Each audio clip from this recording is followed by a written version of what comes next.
الحمدللہ رب العالمین والصلاۃ والسلام علی رسولہ الکریم وعلی آلہ واصحابہ اجمعین، اما بعد فاعوذ باللہ من الشیطان الرجیم، بسم اللہ الرحمن الرحیم، وکذالک جعلناکم امۃ وسطا لتکونوا شہداء علی الناس ویکون الرسول علیکم شہیدا، صدق اللہ العلی العظیم۔ بہت ہی قابل احترام مہمانان گرامی جناب مجیب الرحمان شامی صاحب، خواجہ سعد رفیق صاحب، حافظ محمد ادریس صاحب، ضیاء الدین انصاری صاحب، وقاص جعفری صاحب، اور صاحب تصنیف صاحب کتاب جناب ڈاکٹر فرید احمد پراچہ صاحب، اور میرے بہت عزیز قابل احترام مہمانان گرامی، حاضرین مجلس، آج ایک مختصر سی گرچہ یہ نشست ہوئی ہے لیکن اس میں بہت اہم باتیں تمام مقررین نے کی ہیں۔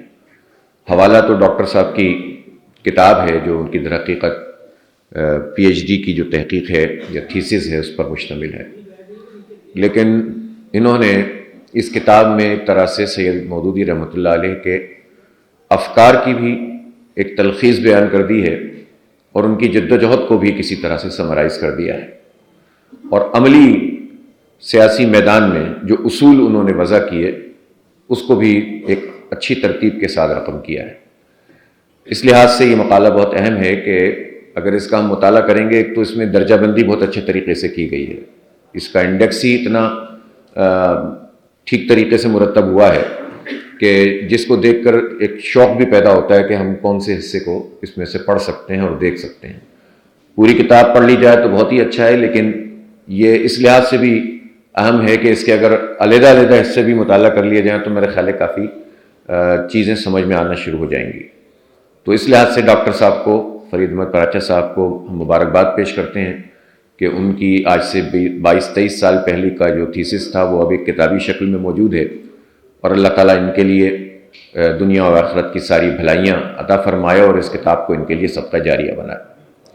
سید مودودی رحمۃ اللہ علیہ، جیسا کہ سب ہمارے دوستوں نے بات کی کہ انہوں نے تو فکر پیش کی اور اسلام پر، اس کی اصل پر جو گرد پڑ گئی تھی اس کو جھاڑا، اور اصل اسلام جو قرآن و سنت سے اخذ کر کے انہوں نے لوگوں کے سامنے پیش کیا، تو اس کی خوبی یہ تھی کہ اس میں دلیل کی قوت تھی۔ علماء کرام کی جو روایت چلی آ رہی تھی، ظاہر ہے کہ کسی بھی عالم دین کو ہم کیسے کمتر قرار دے سکتے ہیں، سب نے اپنے اپنے حصے کا بہت سا کام کیا ہے، لیکن بحیثیت مجموعی جب ہم اس نوآبادیاتی نظام میں زندگی گزار رہے تھے اور ہر طرف مسلمان مغلوب تھے اور یورپی طاقتوں کی کالونیاں بنی ہوئی تھیں، اور پھر دنیا میں اگر کوئی انقلاب رونما ہوا تھا 2 صدی پہلے یا 1.5 صدی پہلے تو اس وقت فرانس کا انقلاب تھا، یا پھر مولانا مودودی کے بالکل سمجھ لیں کہ اوائل جوانی میں رشیا کا انقلاب، کمیونزم کا انقلاب برپا ہوا، سوشلزم کا، تو ایسے میں تو اسلام بطور نظام کے کہیں ڈسکس ہی نہیں ہو رہا تھا، بلکہ اسلام کو بہت ہی محدود طریقے سے جانا اور پہچانا جاتا تھا۔ البتہ چونکہ مسلمانوں نے حکومت طویل عرصے کی تھی اور جگہ جگہ کی تھی، اور مسلمانوں کی کشمکش اور لڑائیاں عیسائیوں سے بھی ہوئی تھیں اور بہت ساری جگہوں پہ مار کے گرم ہوئے تھے، تو مسلمانوں کے بارے میں ایک رجحان تو لوگ رکھتے تھے، لیکن اسلام کو بحیثیت نظام کہ وہ کوئی ایسا سسٹم ہے کہ وہ قائم ہو سکتا ہے اور سماج کو چلا سکتا ہے، ریاست کو چلا سکتا ہے، حکومت کو اور معیشت کا نظام بنا سکتا ہے، یہ پوری دنیا سے محو ہوتا چلا گیا تھا، اور خود مسلمانوں میں اس پر گفتگو نہیں ہو رہی تھی، اور بلکہ علماء دین بھی کوشش یہی کرتے تھے زیادہ تر کہ کوئی حکومت یا دربار سے وابستہ ہو جائے اور اس کے ذریعے سے پھر کچھ نہ کچھ حاصل کر لے اپنے لیے اور کچھ خیر کا کام کر لے، کوئی تصوف کی طرف مائل ہو گئے اور خانقاہ کو اپنا مرکز بنا لیا کہ چلیں عامت الناس کو کوئی خیر کا اور روحانیت کا پیغام دے دیں۔ کچھ بہت تھوڑے تھے وہ علماء کے جو بالکل حق بات کرتے تھے، سچ بات کرتے تھے، اور اس کی پاداش میں انہوں نے مصیبتیں بھی برداشت کی تھیں، لیکن کسی کے پاس کوئی ایسی فکر اور ایسا کوئی لائحہ عمل نہیں تھا کہ جس پر اسلام کی نشات ثانیہ کو ایک مرتبہ پھر لے کر چلا جائے اور احیاء اسلام کی تحریک کو آگے بڑھایا جائے۔ سید مودودی رحمۃ اللہ علیہ کو اللہ تعالیٰ نے بہت بڑے فضل سے نوازا تھا. 16-17 سال کی عمر میں مسلم کے ایڈیٹر بن گئے. عملاً سارا نکالتے تھے پرچہ. اور پھر میرا خیال ہے 22-23 سال کی عمر میں وہ الجمیت کے ایڈیٹر بن گئے، جو جمعیت علماء ہند کا رسالہ تھا. اس وقت وہ مولانا مودودی کو اگر دیکھ لیتے وہ علماء تو شاید ان کو اس منصب سے معزول کر دیتے. شاید اس وقت تک داڑھی نہیں آئی تھی ان کی، تھی تو رکھی نہیں تھی. چونکہ ظاہر ہے کہ مسئلہ تو یہی، فروعیات ہی بڑا بن جاتی ہیں، بڑی چیزیں بن جاتی ہیں لوگوں کے لیے، اور اصل اور کل جو ہے وہ اس سے صرف نظر کر لیتے ہیں. تو مولانا مودودی کو اللہ تعالیٰ نے یہ صلاحیت دی تھی. اور پھر اس کے بعد کیا ہوا؟ اس کے بعد یہ ہوا کہ انہوں نے تقریباً 31-32 سال کی عمر میں یا شاید 30 سال کی عمر میں ترجمان القرآن نکالنا شروع کر دیا. اور ترجمان القرآن قسم پرسی کے عالم میں نکالتے تھے، لیکن ترجمان القرآن در حقیقت ان کی پوری تحریک کی بنیاد بن گیا. اس دوران ان کی چودھری نیاز علی خان صاحب سے راہ و رسم ہوئی، علامہ اقبال سے ملاقات ہوئی، اور ایک مرکز قائم کرنے کی بات کی گئی کہ ایک مرکز، ایک جگہ بن جائے جہاں پر ان کی اسکیم کے مطابق لوگوں کی ذہن سازی ہو اور تیاری ہو، ٹریننگ ہو، تربیت ہو. اور پھر وہ لوگ جو ہیں وہ دنیا بھر میں انقلاب کے لیے نکلیں. بہت بڑی فکر کے ساتھ، بڑے گلوبل ویژن کے ساتھ مولانا مودودی نے کام شروع کیا. تو سید مودودی رحمۃ اللہ علیہ کا کمال یہ تھا کہ انہوں نے دین کی اقامت کا تصور پیش کیا. اور یہ جو قرآن کی 4 بنیادی اصطلاحات پر نامی کتاب ہے، جس میں الہ، رب، عبادت اور دین، یہ انقلاب ہے. اور اس کو جیسے مولانا نے خود اس میں لکھا ہے اس کتاب میں کہ قرآن عظیم الشان کا آپ مطالعہ کریں، اس کا ترجمہ پڑھ لیں اور اس کو سمجھنے کی کوشش کریں، اور آپ الہ اور رب اور عبادت اور دین کا وہ تصور ذہن میں رکھیں جو رائج الوقت ہے، جس میں عبادت کا مطلب نماز پڑھنا، روزے رکھنا ہے، رب کا مطلب بس اللہ تعالیٰ ہے، الہ بھی اسی کو ہم کہتے ہیں. معبود کے لفظوں میں الہ کا لفظ استعمال ہو جاتا ہے کہ جس کی عبادت کی جائے. لوگ بتوں کی عبادت کرتے ہیں، ہم اللہ کی عبادت کرتے ہیں. اور اسی طرح دین کا مطلب ہی ریچولز کا نام یا عبادات کے مجموعے کا نام دین ہو، یا مذہب یا مسلک دین ہو. تو قرآن پڑھیں گے تو اور طرح سے بات بنے گی. اور اگر الہ کو واقعی ہم بادشاہ اور شہنشاہوں کا شہنشاہ مان لیں جس کی غلامی اختیار کی جائے، اور رب کا مطلب پالنے والا، پرورش کرنے والا، نگرانی کرنے والا اور مہیا کرنے والا، یہ تسلیم کر لیں اور سب کچھ اسی کو مان لیں، اور اربابا من دون اللہ سے جو ہے وہ بے نیاز ہو جائیں. اور پھر عبادت کا مطلب یہ ہو کہ ایک آدمی مکمل طور پر سپردگی اپنی کر دے اللہ تعالیٰ کے سامنے، تو اس کا پھر کھانا پینا بھی اور چلنا پھرنا بھی اور سونا جاگنا بھی اور ہر جائز کام اس کا عبادت بن جائے، اس کا معاش بھی اس کی عبادت بن جائے. اور در حقیقت یہ خود سپردگی ہو جس میں اپنی کوئی حیثیت نہیں ہے، ایک غلامی ہے جو مکمل کی مکمل اللہ تعالیٰ کی قبول کریں، اور اس غلامی کو قبول کرنے کے نتیجے میں دنیا کے سارے خداؤں کی غلامی سے انسان انکار کر دے. اور چوتھی بات دین ہے، جس میں روز جزا کا تصور بھی موجود ہے، اور اطاعت کا نظام بھی، جس طرح کے علامہ جواد نقوی صاحب نے سمجھایا. اور وہ دین قانون کے معنی میں بھی استعمال ہو، اور دین نظام زندگی کے معاملے میں بھی استعمال ہو. لیکن مولانا مودودی نے پھر یہ بھی سمجھایا اور بتایا کہ میں جب بہت تلاش کرتا ہوں کوئی لفظ جو دین کا ترجمہ کر سکے تو مجھے لفظ نہیں ملتا. انگریزی کا ایک لفظ ہے اسٹیٹ، وہ اس سے قریب تر ہے. اسٹیٹ کا مطلب ریاست. ریاست کا مطلب یہ ہوتا ہے کہ وہ محض حکومت نہیں ہوتی، بلکہ اس میں فیصلہ کرنے اور فیصلے کو نافذ کرنے کا اختیار اور طاقت بھی موجود ہوتی ہے.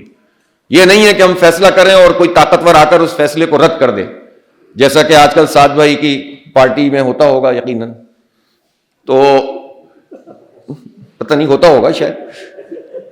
تو آپ فیصلہ کریں تو فیصلے پر امپلیمنٹ بھی کر سکتے ہو، وہ قوت نافذہ بھی آپ کے پاس موجود ہو، اس کو دین کہتے ہیں.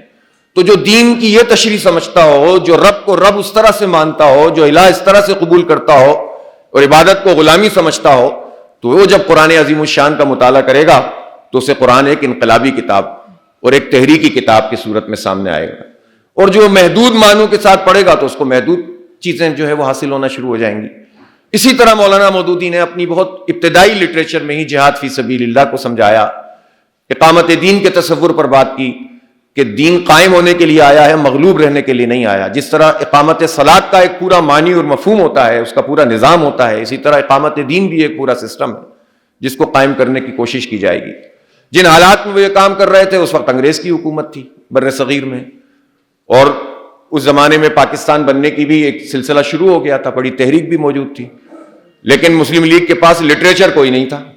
لٹریچر مولانا مودودی کا ہی مسئلہ قومیت کام آیا ان کے، اور دو قومی نظریہ، یعنی اس میں تو ایک بڑی کشمکش سیکولر لوگوں سے بھی ہوئی، اور شاید اتنی نہیں، اس سے زیادہ یا اس سے کم یا قریب قریب ان لوگوں کے ساتھ ہی وہ کشمکش ہوئی کہ جو یہ کہتے تھے کہ قومیں جو ہیں وطن سے بنتی ہیں، اور علماء کرام تھے، اور ہم تو ہندوستانی قوم ہیں، ہمیں ایک قوم بن کر جو ہے وہ رہنا ہوگا، جبکہ مولانا مودودی نے بتایا کہ قومیں جو ہیں اس طرح وطن سے نہیں بنتی، ایک نظریے اور عقیدے کی روشنی میں بنتی ہیں، اور عقیدہ اور نظریہ یا مسلمان بھی اس وقت قوم نہیں ہوتا کہ وہ نسل کی بنیاد پر قوم ہو، بلکہ وہ عقیدے اور فکر کی بنیاد پر ایک قوم ہے۔ اور اس طرح سے اس بات کو سمجھایا، اور پھر ایک انقلاب پاکستان کی صورت میں رونما ہوا۔ لیکن مولانا مودودی یہ دیکھ رہے تھے کہ جب بر صغیر پاک و ہند میں یہ تقسیم ہوگی، پاکستان بنے گا، تو پاکستان کی جو ریاست وجود میں آئے گی اس کا دین کیا ہوگا، یعنی اس کا نظام کیا ہوگا، اور اس کو کون چلائے گا، اور اسی طرح سے جو لوگ ہندوستان میں رہ جائیں گے ان کا کیا بنے گا۔ تو دونوں کے لیے علیحدہ علیحدہ رائے عمل انہوں نے دینے شروع کیے، اور اس کی بنیاد پر یہ جماعت جو ہے وہ آگے بڑھتی چلی گئی۔ تو جماعت بنانا مولانا مودودی کا ایک بہت بڑا کارنامہ تھا۔ اگر وہ صرف تحریر لکھ دیتے وہ بھی بہت بڑی بات تھی، ان کی تفہیم القرآن ہی سب چیزوں پر بھاری ہے، لیکن وہ کتابوں میں رہ جاتی اور عمل کے قالب میں نہ ڈھلتی اگر یہ جماعت نہیں ہوتی۔ اس لیے جتنی مولانا مودودی کی فکر ضروری ہے اتنا ہی جماعت کی اہمیت بھی ضروری ہے، اور اس جماعت کے نتیجے میں یہ جماعت ان کے افکار کی کسٹوڈین بن گئی اور اس کو لے کر چلنے والی بن گئی۔ اور یہ آپ نے بھی پچھلے دنوں اجتماع عام میں دیکھا کہ تقریباً 43 ممالک سے لوگ آئے ہوئے تھے، مختلف قسم کی اسلامک موومنٹس تھیں جو اپنے اپنے حالات کے مطابق کام کر رہی تھیں، لیکن سید مودودی کو سب جانتے تھے، ان کا لٹریچر سب نے پڑھا ہوا تھا۔ اور اسلامی موومنٹس کا مطلب ہی یہ ہوتا ہے کہ وہ کوئی فرقوں اور مسلکوں کی بنیاد پر، دین کے جز کی بنیاد پر قائم ہونے والی تنظیمیں نہیں ہیں جو فقہی منشرافیوں میں جو ہے پورا دین شامل کر دیں، جو فقہی ترتیب کو جو دین سمجھتے ہیں وہ دین کو کیا تصور پیش ہی نہیں کرتے۔ دین تو ایک نظام کا نام ہے، اور نظام کی جد و جہد کا نام ہے، اس کی اقامت کے لیے قربانیاں دینے، وقت لگانے، جان کھپانے اور اپنے آپ کو تماری کے ساتھ لگا دینے والے لوگوں کا نام ہے۔ تو دین کی اقامت کا یہ تصور مولانا مودودی نے پیش کیا، تنظیم بنائی، اور یہ تنظیم تحریک بنی۔ یہ بات بالکل درست ہے یہاں جو کی گئی ہے کہ تنظیم مطلوب نہیں ہے، لیکن یہ بات بھی بہت ضروری ہے کہ جو مطلوب ہے، یعنی دنیا میں اللہ کے دین کے نظام کو قائم کرنا اور اس کے نتیجے میں فلاح اخروی، اللہ کی رضا، یہ کام بغیر تنظیم کے اور اجتماعیت کے ہو نہیں سکتا۔ اس لیے یہ جماعت اب الحمدللہ مولانا مودودی رحمۃ اللہ علیہ کے افکار کی بھی اور ان کی جد و جہد کی بھی امین ہے۔ حالات میں اتار چڑھاؤ آتے رہتے ہیں۔ مجھے یاد ہے اخوان المسلمون عرب بہار سے پہلے کی بات، خود اخوان کے ہی کچھ لوگوں نے یہ لکھنا شروع کیا کہ تنظیموں کی اور تحریکوں کی ایک عمر ہوتی ہے، 70 سال ہوتی ہے، 75 سال ہوتی ہے، پھر تنظیمیں فنا ہو جاتی ہیں۔ دیکھیں اخوان فنا ہو گئی، تو جماعت اسلامی کو بھی لوگ سمجھاتے تھے کہ بھئی کچھ کر لیں ورنہ یہ ختم ہو جائیے، اور گل گئی ہے اور مٹ گئی ہے۔ لیکن ایک واقعہ ہوا تیونس میں، اور پھر وہ مراکش، پھر وہ قاہرہ کا جو تحریر کا میدان، اور پھر اس کے بعد ایک بڑا انقلاب پھوٹتا چلا گیا، اور جس کو سمجھ رہے تھے لوگ وہ ختم ہو گئی ہے، جب اس کو موقع ملا اخوان المسلمون کو تو ایک سال میں 5 مرتبہ الیکشن ہوا، ایک ریفرنڈم ہوا، ایک آئین کے لیے ہوا، پھر پارلیمنٹ کا انتخاب ہوا، پھر صدارت کا انتخاب ہوا، پھر رن آف الیکشن ہوا، اور سب میں الحمدللہ اخوان المسلمون جیت گئے۔ یعنی آپ جب جمہوریت کا موقع ہی فراہم نہیں کریں گے تو جانچیں گے کیسے؟ اب پاکستان کو ہی لے لیجئے، پاکستان میں جس چیز کو جمہوریت کہتے ہیں اس کا تو جیم کا نقطہ بھی نہیں ہے، پارٹیوں میں جمہوریت ہے نہیں۔ جمہوریت کی دعوے دار پارٹیاں خاندان پہ چل رہی ہیں، وصیت پہ چل رہی ہیں، وراثت پہ چل رہی ہیں۔ اب میں بیٹھے ہوئے ان کا نام نہیں لیتا، 40 50 سال سے پارٹی میں کام کرنے والے پارٹی کے صدر تو نہیں بن سکتے، اس کے لیے کوئی یہ ضرور ہوگا کہ جب اسٹیبلشمنٹ سے کٹی ہو جائے گی تو پھر سعد رفیقی یاد آئیں گے لوگوں کو. ایسے لوگوں کے لیے راستے نہیں ہوتے. خاندان، ہاں پیدا ہونے والا بچہ آقا ہوتا ہے. 40 سال سے جدوجہد کرنے والے کو یہ مقام نہیں ملے گا. یہ پیپلز پارٹی کا حال ہے. ایک خاندان 40 وڈیرے، کل پیپلز پارٹی اسٹیبلشمنٹ کی اے ٹیم اور اے پلس ٹیم ان کے لیے سارے کام انجام دیتی ہے، اس لیے مسلط ہے. سسٹم کہتے ہیں، سسٹم کو پہلے سندھ میں رکھا ہوا تھا، صدارت کے محل میں لے آئے ہیں. پارٹیوں میں جمہوریت نہیں ہے.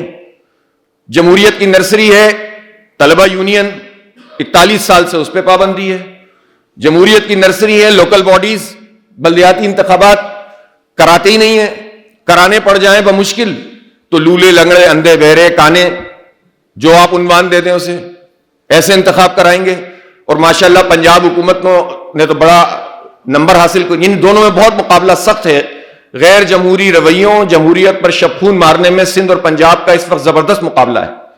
چونکہ انہوں نے ایک بہت خراب قسم کا بلدیاتی ایکٹ پیش کیا تھا سندھ نے، تو ظاہر پنجاب تو پنجاب ہے، اس کو زیادہ خراب پیش کرنا چاہیے. لہذا انہوں نے غیر جماعتی بنیادوں پر فیصلہ کیا ہے کہ وہ 9 کونسلروں کا انتخاب، 1 ووٹ ڈالے گا آدمی اور 9 کونسلر بن جائیں گے ایک یوسی میں. ایک یوسی کا چیئرمین وائس چیئرمین بھی پوری یوسی سے کہ لوگوں سے منتخب نہیں کروانی چاہتی یہ پارٹیاں، اس لیے کہ انہیں اپنے پولیٹیکل ورکر سے خوف آتا ہے، خود اپنی پارٹی کے پولیٹیکل ورکر سے خوف آتا ہے. یہ جمہوریت ہے یہاں. اور پھر اس کے بعد یہ کہتے ہیں کہ جب یہ ہو جائے گا اور 9 کونسلر بن جائیں گے، وہ 4 کو اور منتخب کریں گے، پھر سب مل کر چیئرمین وائس چیئرمین یوسی کا منتخب کریں گے اور 1 مہینے کے اندر اندر پارٹی کو جوائن کر لیں گے. تو بھائی نام بھی لکھ دیتے کون سی پارٹی کو جوائن کریں گے، اس تکلف کی کیا ضرورت تھی. تو اس کو اگر کوئی یہ کہے کہ ووٹ کو عزت دینے والی بات ہے تو یہ ووٹ کو عزت دے رہے ہیں. سعد رفیق صاحب کو تو ہم خراج عقیدت پیش کرتے ہیں. انہوں نے کہا یہ ہار گئے تھے، انہوں نے فوراً اعلان کر دیا. اس سے پہلے کہ ان کا فارم 47 نکلتا انہوں نے 45 پہ ہی اعلان کر دیا. ان میں یہ جرت تھی، لیکن بدقسمتی سے بڑوں میں یہ جرت نہیں تھی. انہوں نے 70 ہزار ووٹ اضافی ڈلوا کر فارم 47 کی بنیاد پر آ گئے. اب بڑے ہوں یا چھوٹے ہوں یا چھوٹی ہوں، یہ ساری کے ساری فارم 47 والے ہیں. اور اسی طرح وہاں سندھ میں بھی یہی حال ہے. تو اب یہ جمہوریت کا جو تماشا ہے پورا، یہ ظاہر اس تماشے کے لیے پھر وہیں ہم پہنچتے ہیں. اس کتاب کا بھی حوالہ موجود ہے، ماچھی گوٹ 1957. وہاں یہ سوال پیدا ہوا کہ بھئی انتخاب میں جائیں گے، اس پورے سیاسی عمل میں حصہ لیں گے، تو ہماری جو فکر ہے، جس دعوت کے ذریعے سے ہم انقلاب لانا چاہتے ہیں، وہ کیسے ہوگی. تو مولانا مودودی نے اس پر سمجھایا لوگوں کو. پہلی بات تو یہ ہے کہ یہ دعوت برسر زمین دی جائے گی، قانون کے دائرے میں دی جائے گی. دوسری بات یہ ہے کہ آسمانوں سے تو نہیں آئے گی، نیچے سے تو نہیں نکلے گی، اسی زمین پہ کام کرنا ہے. تو جو معلوم اور جو رائج الوقت نظام ہے اس کو بدلنا تو ہم چاہیں گے، لیکن چلیں گے تو اسی میں. نوٹ تو وہی استعمال ہوتا ہے نا جس پر یعنی جو رائج ہوتا ہے. آپ کو اچھا لگے یا برا لگے، کسی بھی ملک میں جاتے ہیں اس کی کرنسی استعمال کرتے ہیں. تو پھر لیکن یہ تو آپ نہیں کہتے میں یہ کرنسی استعمال نہیں کروں گا. تو بات یہ ہے کہ آپ کو رہنا تو اسی نظام میں ہے، لیکن اس نظام کی اصلاح کرنی ہے، اس کو بدلنے کی کوشش کی. انتخابات کے حوالے سے بھی یہ بات تو بہت واضح ہوئی کہ ہم انتخابی جدوجہد کے ذریعے سے ہی انقلاب لائیں گے. لیکن اس کے لیے 2 چیزیں طے ہوئیں. ایک یہ کہ خود انتخاب کا جو پورا نظام ہے اس کی اصلاح کی بھی تحریک چلائیں گے اور انتخاب میں پارٹیسپیٹ بھی کریں گے، اور مسلسل پہ ہم اس کام کو انجام دیں گے. اور جماعت اسلامی کی آج بھی وہی پالیسی ہے. اور صرف یہ پالیسی نہیں بنی تھی ماچھی گوٹ میں، ایک 4 نقطوں پر مشتمل لائحہ عمل بھی بنا تھا. اور وہ لائحہ عمل یہ تھا کہ تعمیر و تطہیر افکار. اس کا مطلب یہ ہے کہ افراد تک پہنچنا، ان کی ذہن سازی کرنا، ذرائع جو جدید ترین ہوں گے وہ استعمال کریں گے. اس وقت کا جدید ترین ذریعہ سائیکلو اسٹائل اگر تھا تو وہ بھی استعمال ہوا. اس سے پہلے صرف تحریر ہاتھ سے لکھ کر چلانا تھا، وہ بھی استعمال ہوا. ترجمان نکالنا تھا، وہ بھی استعمال ہوا. جماعت اسلامی کا کریڈٹ یہ ہے کہ وہ جدید ترین ذرائع ابلاغ کو استعمال کرنے کی کوشش کرتی ہے، اور آج بھی ہم یہ کام کرنے کی کوشش کرتے ہیں الحمدللہ. کمی بعض اوقات لوگ سمجھتے ہیں کہ ابھی پیدا ہوئے ہیں اور جو ہے نا کوئی نئی چیزیں آ گئی. الحمدللہ ہم ہر دور میں جو ارتقائی اعتبار سے، تمدن کے ارتقاء کے اعتبار سے ضروری چیزیں ہوتی ہیں اس کو ہم اختیار کرتے ہیں اور آج بھی کر رہے ہیں. تو تعمیر و تطہیر افکار کے لیے فرد سے فرد کا رابطہ، کتاب پڑھانا، سمجھانا، بتانا، قریب لانا، ذہن سازی کرنا، تصور دین پیش کرنا، اقامت دین کیا ہے اور تبلیغ دین کیا ہے، اس کا فرق کیا ہے یہ بھی بتانا کہ ابلاغ اور تبلیغ صرف پہنچا دینے کا نام ہے، اقامت اس کو نظام بنانے کی جد و جہد کا نام ہے، اور رسول پاک صلی اللہ علیہ وسلم کی دعوت کا اصل منہج اقامت دین ہے۔ اور تعمیر و تطہیر افکار کے ساتھ پھر تربیت بھی ہوگی اور تنظیم بھی بنے گی۔ پھر تیسری چیز ہے معاشرے کی اصلاح کے کام کرنا، یہ جو آپ الخدمت کا کام کرتے ہیں، یہ جو آپ نوجوانوں میں اسپورٹس کا کام کرتے ہیں، یہ آپ ان کو تعلیم دینے کے لیے کوشش کرتے ہیں، یہ جو بنو قابل پروگرام چلاتے ہیں، مولانا مودودی نے 1957 میں بتایا تھا کہ تعلیم بالغہ بھی ہوگی، بچوں کی تعلیم بھی ہوگی، مدارس بھی بنائیں گے، اسکول قائم کریں گے، مسجدوں کی صفائی کریں گے، محلہ کمیٹیاں بنائیں گے، اور یہ بھی لائے عمل میں شامل تھا کہ اگر سرکاری محکموں میں کسی کے ساتھ زیادتی ہوگی تو ہم محکموں سے اس کو حق دلائیں گے، یہ بھی لکھا ہوا ہے اس میں۔ تو یہ ایک پورا سوشل پیکیج ہے۔ اور چوتھا حصہ تھا کہ انقلاب امامت، یعنی جو لوگ اس منصب پر فائز ہو گئے ہیں کہ جو اس کے حقدار نہیں ہیں، وہ فساد پھیلاتے ہیں، کرپشن کرتے ہیں، لوٹ مار کرتے ہیں، مراد حاصل کرتے ہیں، لوگوں کو جاہل بناتے ہیں۔ اس وقت صورتحال یہ ہے، کوئی 40 سال سے حکمران ہے، کوئی 50 سال سے حکمران ہے، اور پاکستان میں 2,62,00,000 بچے 5 سے 15 سال کے آؤٹ آف اسکول ہیں، جبکہ آئین کہتا ہے کہ 100% ریاست کی ذمہ داری ہے ان کو فری ایجوکیشن اور کوالٹی ایجوکیشن دینا۔ اور یہ اعلان کسی اور نے نہیں کیا، ابھی پرسوں ترسوں احسن اقبال صاحب نے فرمایا ہے، جبکہ یہ 3 سال پہلے کی فگر ہے، اب تو اور بڑھ گئی ہے۔ پڑھا لکھا پنجاب، میں پوچھنا چاہتا ہوں کہ اس پڑھے لکھے پنجاب میں 2.5 کروڑ کے تقریباً جو ہے وہ 2.5 سے 3 کروڑ بچے ہیں 5 سے 15 سال کے، اس میں سے 1 کروڑ سے زائد آؤٹ آف اسکول ہیں۔ یہ پڑھا لکھا پنجاب ہے۔ اور جو سرکاری اسکول جس میں غریب امیر سب پہلے پڑھ لیا کرتے تھے، اس کا پہلے بیڑا غرق کیا ہے اور اب اس کو آؤٹ سورس کر رہے ہیں۔ تو گورننس آپ کی یہ ہے، اشتہاروں میں گورننس کچھ بھی ہو، اصل گورننس تو یہ ہے کہ جو بیسک ہیلتھ یونٹ ہیں وہ بھی، اور جو آپ کے تعلیمی ادارے ہیں وہ بھی لوٹ سے لگا دو۔ پہلے آپ اپنی ذمہ داری سے ہٹائیں گے، ان کو پیسے فراہم کریں گے، بعد میں لوگ خود چلائیں گے۔ اور پھر میں اس کی تفصیل میں بھی نہیں جاتا کہ جو کچھ اس تعلیم کے ساتھ ہوتا ہے، صرف 12% لوگ جو ہیں ہائر ایجوکیشن حاصل کر پاتے ہیں۔ تو یہ پورا کا پورا سسٹم جو ہے وہ اس وقت موجود ہے۔ کہنے کا مقصد یہ ہے کہ جو 4 نقطوں کا لائے عمل ہے، اس پہ مولانا مودودی نے کہا، فرمایا کہ اس پر بیک وقت کام کیا جائے گا۔ یہ نہیں ہوگا کہ پہلے ایک کام مکمل ہوگا، پھر دوسرا ہوگا، پھر تیسرا ہوگا، پھر چوتھا ہوگا، بیک وقت کام کیا جائے گا۔ انقلاب کا جو ذریعہ ہے ہمارا وہ ہے رائے عامہ کو ہموار کر کے انقلاب لانا، پرامن سیاسی مزاحمت کرنا، ذہن سازی کرنا، اجتماعیت کے قالب میں ڈھالنا اور ایک قوت بن جانا۔ لڑیں گے نہیں، ماریں گے نہیں، پتھر نہیں پھینکیں گے، گولی نہیں چلائیں گے، لیکن راستہ بھی نہیں چھوڑیں گے، صبر کریں گے۔ صبر کا مطلب یہ ہوتا ہے کہ میدان میں موجود رہنا،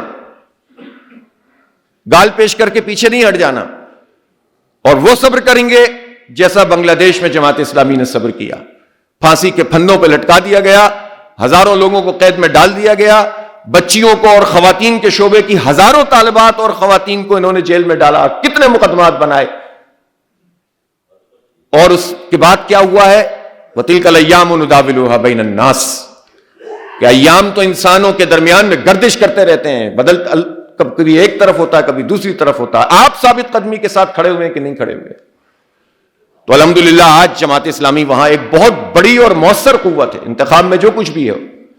لیکن اس وقت 2 ہی پارٹیاں ہیں، ایک وہ پارٹی جو ہمیشہ اقتدار میں یا بڑی اپوزیشن کے طور پر رہی ہے، اور ایک جماعت اسلامی ہے، اور بھرپور کیمپین چل رہی ہے۔ اللہ تعالیٰ انہیں کامیابی نصیب کری ہے۔ جماعت اسلامی کی کامیابی نہیں ہے، بنگلہ دیش میں اگر جماعت اسلامی جیتے گی یا پاکستان میں اگر جماعت اسلامی جیتے گی تو یہ جماعت اسلامی اور اس کے کارکنوں کی کامیابی نہیں ہے، یہ پاکستان کی ضرورت ہے، یہ بنگلہ دیش کی ضرورت ہے کہ یہاں جماعت اسلامی کامیاب ہو اور یہ فکر کامیاب ہو، جو عدل و انصاف کے نظام کی بات کرے، جو مشاورت کے نظام کی بات کرے، جو موروثیت کا خاتمہ کرے، جو سب کو ایک نظر سے دیکھے، جو خدمت پر یقین رکھتی ہو، جو بغیر اختیار اور اقتدار کے لوگوں کو پڑھا رہی ہو اور بغیر اختیار اور اقتدار کے لوگوں کی خدمت کر رہی ہو، فلسطین میں اپنے سامان کو بھیج رہی ہو، امت کی فکر کر رہی ہو، غزہ کے لوگوں کے لیے احتجاج کر رہی ہو، ایک کمپریہنسو تصور دین کا، جس کی سوچ گلوبل ہو، جس کا کام مقامی ہو، تو الحمدللہ جماعت اسلامی وہ جماعت مولانا مودودی نے بنائی.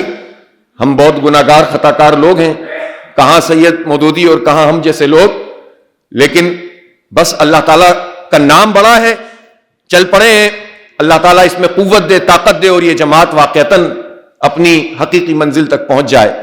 میں بہت شکر گزار ہوں فرید احمد پراچا صاحب کا کہ جنہوں نے یہ موقع ہم سب کو فراہم کیا, اور آپ سب لوگوں کے بھی شکر گزار ہیں کہ جو لوگ سننے کے لیے یہاں پر تشریف لائے. شامی صاحب ہمیشہ شفقت فرماتے ہیں اور کبھی بھی جو ہے وہ پیچھے نہیں ہٹتے ہیں, حوصلہ افزائی ہوتی ہے ہم سب کی. اللہ تعالیٰ خیر کے سارے راستوں کو کھول دے اور شر سے ہم سب کو محفوظ فرمائے. وآخر دعوانا الحمدللہ رب العالمین. میڈیا کے لیے میں ذرا 5 منٹ بات کرنا چاہتا ہوں, کیونکہ آپ لوگ جو تشریف لائیں تو ذرا سا آپ کے لیے بھی کوئی کر دی جائے. ایک تو بلدیاتی انتخابات کے حوالے سے ہم یہ سمجھتے ہیں کہ جو بلدیاتی انتخابات ہیں وہ وقت پر ہونے چاہیے. پہلی بات, 2015 میں پنجاب میں انتخاب ہوا تھا, اس کے بعد سے نہیں ہوا ہے. دوسری بات یہ ہے کہ اس کا جو ایکٹ ہے وہ ظالمانہ ہے, غیر جمہوری ہے, اور اس میں غیر جمہوری طریقے سے غیر جماعتی بنیادوں پر یہ الیکشن کرانے کی کوشش کی جا رہی ہے. تیسری بات یہ ہے کہ اس میں لاہور جیسے شہر کو ایک ٹاؤن کا نام دے دینا اور اس سے خوف زدہ ہونا اپنی لیڈرشپ سے کسی صورت میں قابل قبول نہیں ہے. پھر ہم یہ سمجھتے ہیں کہ مجموعی طور پر اختیارات نچلی سطح پر منتقل ہونے چاہیے. صوبائی اتھارٹیز بنا بنا کر قبضہ سسٹم, خاندانی نظام قائم کرنا کسی صورت میں قابل قبول نہیں ہے. ہم یہ سمجھتے ہیں کہ یہ تمام اختیارات جو آئین کی آرٹیکل 140A میں موجود ہیں اس کے تحت منتقل ہونے چاہیے مقامی حکومتوں کو. مقامی ادارے نہیں ہیں یہ بلدیاتی, یہ حکومتیں ہیں. اس کو ٹیئر آف گورنمنٹ ہونا چاہیے. جس طرح وفاق ہے اور صوبہ ہے, اسی طرح اس کو بلدیاتی حکومتیں ہونا چاہیے. لاہور ہے تو لاہور کی حکومت اور میٹروپولیٹن گورنمنٹ ہونی چاہیے. کوئی بھی شہر ہے اس کی سٹی گورنمنٹ ہونی چاہیے, اور بیوروکریسی کو منتخب نمائندوں کے ماتحت ہونا چاہیے. ان کو افسر نہیں ہونا چاہیے کہ وہ فیصلہ کریں اور بس جو منتخب لوگ ہیں وہ ان کے آگے پیچھے گھومتے رہیں. تو اس بیوروکریسی کے نظام سے بھی جان چھڑانے کے لیے, اس کی افسر شاہی سے جان چھڑانے کے لیے اور اس کو کام پہ لگانے کے لیے ضروری ہے کہ انہیں جو مقامی حکومتیں ہیں ان کے ماتحت کیا جائے, اور اس طرح سے یہ ڈیولپمنٹ آگے بڑھ سکتی ہے. جماعت اسلامی اس کے لیے جدوجہد کر رہی ہے, احتجاج بھی کر رہے ہیں, دھرنے بھی دے رہے ہیں. 15 جنوری سے انشاءاللہ ایک عوامی ریفرنڈم ہوگا پنجاب بھر میں, بھرپور طریقے سے ایک ایک گلی چپا جائیں گے, اور دیہاتوں میں جائیں گے, شہروں میں جائیں گے, بازاروں میں جائیں گے, تعلیمی اداروں میں جائیں گے. جہاں بھی لوگ موجود ہیں ان تک یہ پیغام پہنچائیں گے کہ ہمیں بااختیار بنایا جائے, ہم غلامی کی یہ زندگی ہم مزید قبول نہیں کر سکتے. تو بس ہم یہ چاہتے ہیں کہ یہ پیغام میڈیا کے توسط سے بھی سب لوگوں تک پہنچے. ہماری یہ تحریک اب شروع ہو گئی ہے, بدل دو نظام تحریک, انشاءاللہ یہ آگے بڑھے گی. بہت شکریہ. وآخر دعوانا الحمدللہ رب العالمین.